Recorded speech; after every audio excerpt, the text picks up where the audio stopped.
Bom dia! Estamos de volta com as nossas reflexões matinais, a Corsa da Manhã. Estamos refletindo a respeito da vida cristã vitoriosa e estamos fechando então este tema com a oração e o jejum, ou o jejum e a oração. E nós estamos usando então a vida de Neemias, a vida de oração de Neemias, para tirarmos princípios preciosos também para a nossa vida de oração. Hoje nós vamos então dar continuidade a reconhecer então esses princípios na vida de Neemias.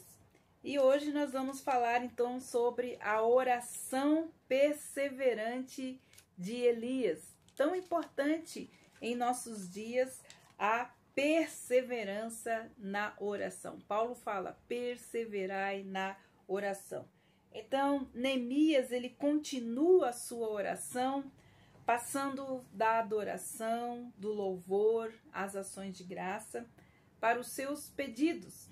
Então, a sua atitude de persistência sincera, de um homem que então se põe de pé na brecha, foi então baseado os seus pedidos na sua necessidade, na necessidade do povo, né, que estava lá perdido no meio então das nações, correndo perigo, que suas portas, seus portões, seus muros precisavam de restauração. Mas como nós vimos, não era só isso que estava acontecendo naquele lugar.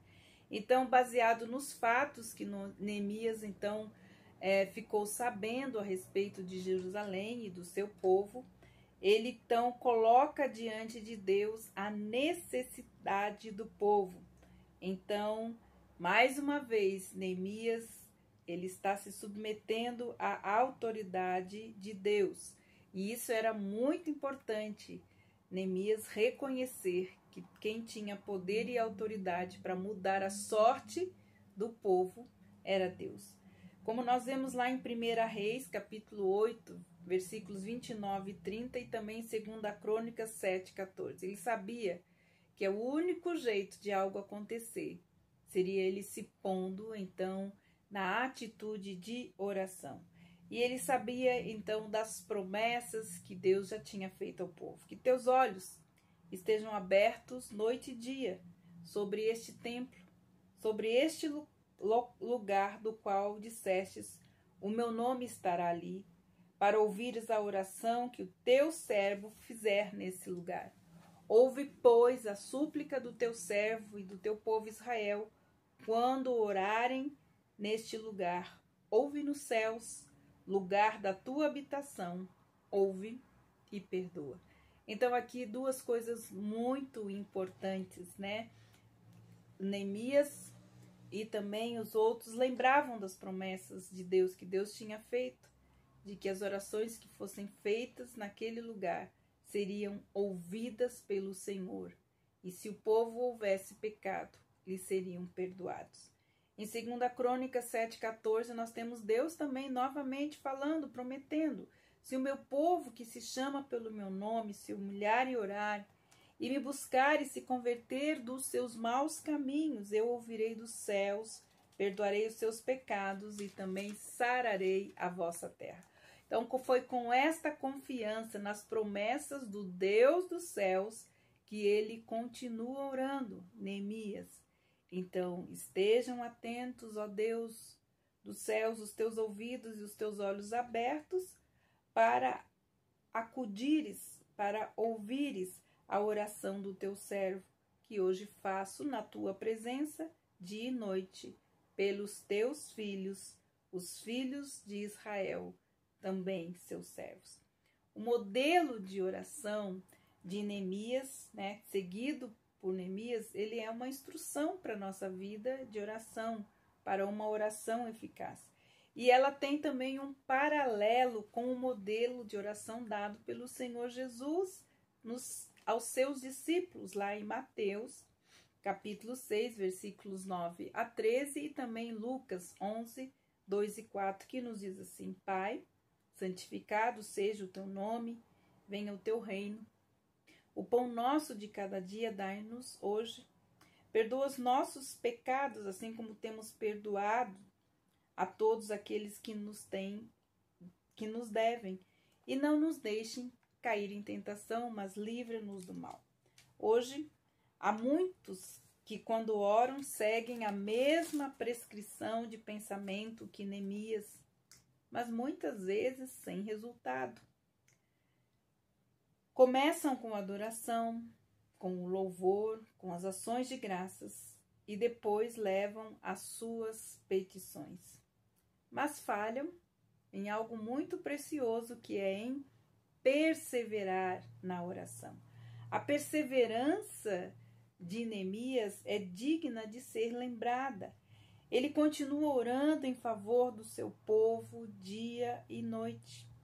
Ele poderia ter feito o que tantas vezes nós fazemos, isto é, prometemos orar a respeito da necessidade de uma pessoa, mas paramos logo que a pessoa não está mais na nossa presença ou em nossa memória. Ou orando 2 ou 3 vezes e depois quando oramos 2 ou 3 vezes e depois deixamos para o Senhor aquele assunto e paramos de orar. Mas Neemias fez o contrário. Neemias persistiu em oração até obter de Deus a resposta. Ele não considerava a oração meramente como um apertar de um botão quando se chama um atendente que vem e responde o nosso pedido. Ele não considerava que Deus fosse um garoto de recados que corresse as nossas ordens para cumprir os nossos pedidos. Não.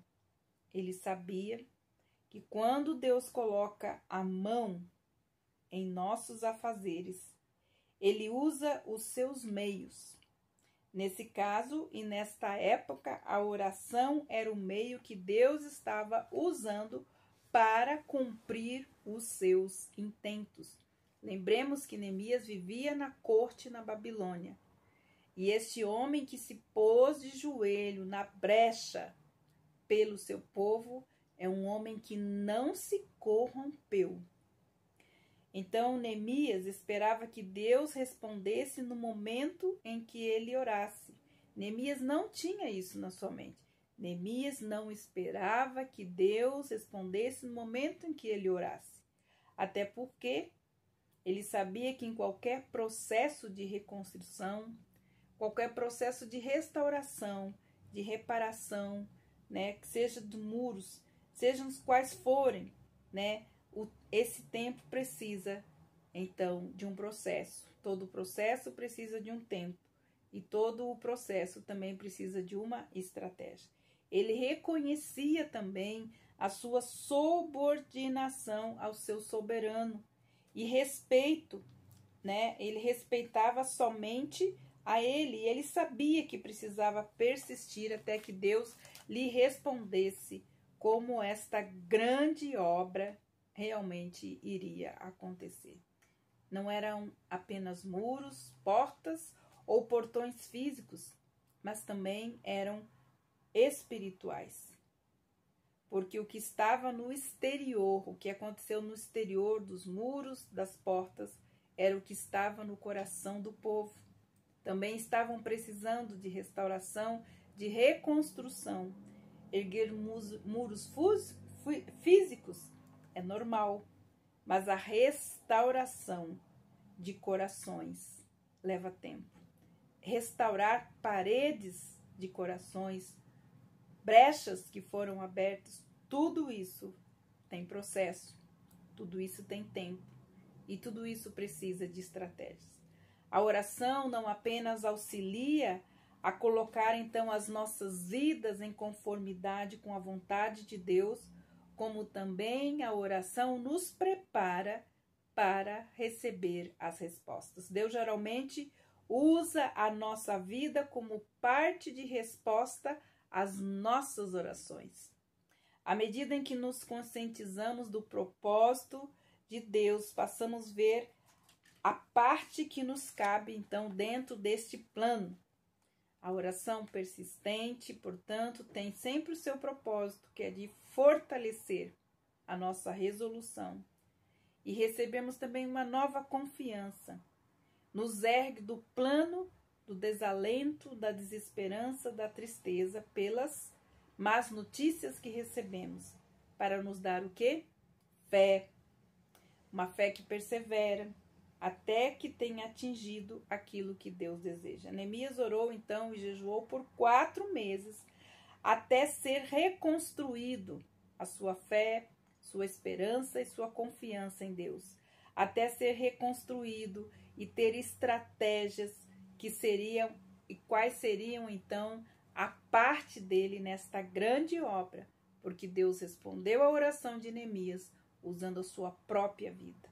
Era uma atitude de respeito que ele tinha e que ele dirigia em sua oração, que se estabelecia aqui na terra, lembrando, né, o que Jesus falou, que se aconteça aqui na terra aquilo que o Senhor já estabeleceu nos céus. Então, aquilo que Deus já havia determinado nos céus é aquilo que iria acontecer pela oração de Neemias naquele lugar. A atitude de Neemias nesses 4 meses é de reverência, de submissão. Ele sabia, né, que os autossuficientes não oram, eles falam consigo mesmo. Ele sabia que os autossatisfeitos não têm conhecimento de suas próprias necessidades. Ele sabia que quando se aproximam do Senhor, os autojustificados não podem orar, porque eles não possuem base sobre a qual possam aproximar-se de Deus. Mas aqueles que conhecem a Deus, eles sabem como devem se aproximar do seu Deus. E nós, como temos nos aproximado de Deus em nossas orações, em nossos jejuns, temos nos aproximado como autossuficientes, como autossatisfeitos ou como autojustificados? Ou nós temos plena consciência de que tudo aquilo que Deus faz, sempre haverá um processo, um tempo e uma estratégia. Que Deus abençoe você e que nós possamos aprender com Neemias como nós podemos ter uma vida cristã vitoriosa e as nossas orações serem eficazes. Que Deus abençoe você e até amanhã com as nossas reflexões matinais, a Corsa da Manhã.